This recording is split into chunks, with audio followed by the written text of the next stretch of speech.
I know you were traveling yesterday, Lawrence, but did you see the shuffle going on with King Abdullah yesterday? Him looking at the painting of Barack Obama. Did you see him asking for the princess, mispronouncing her name and the king's name, not knowing where to stand? I did. And you know what? I mean, Brian, these are world leaders, and they're in the middle of a conflict right now. This is somebody that we should be... We should know. Look at him. He's doing it again. Back and forth, back and forth. Didn't remember the name. I'm going to go back here. And he has to negotiate some type of peace right now because you got the Arab world that is upset about what's happening in Gaza. You would think he would be able to reaffirm the U.S. position with this guy.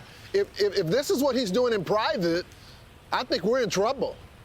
You think? And Robert Hur, you're right, Lawrence. I'd love to see those tapes. You bring up an excellent point. He just made an honest observation. He was there to write a report, and he just wrote the facts. He didn't remember certain things that any parent who lost a child normally would remember the day. Well, when his term started as vice president. Yeah, it was when he became vice president. And Robert Hur was simply explaining why he did not think the current president should be charged, because he had an awful memory. He was an elderly guy. And so essentially, his bad memory and his age got him from being charged by the special counsel. So, you know, they're complaining a little loudly. But just think that they're not going to prosecute him. And think about this, Steve.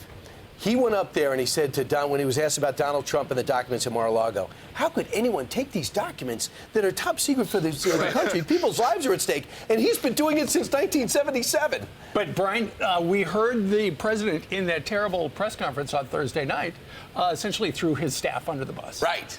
You know, if it's not the staff, they're throwing Kamala Harris under the bus. Throw him in the garage and under the bus. There's a lot of buses in D.C. right now. Next to his Corvette. More on this a little later on. I'm Steve Doocy. I'm Brian Kilmeade. And I'm Ainsley Earhart. And click here to subscribe to the Fox News YouTube page to catch our hottest interviews and most compelling analysis.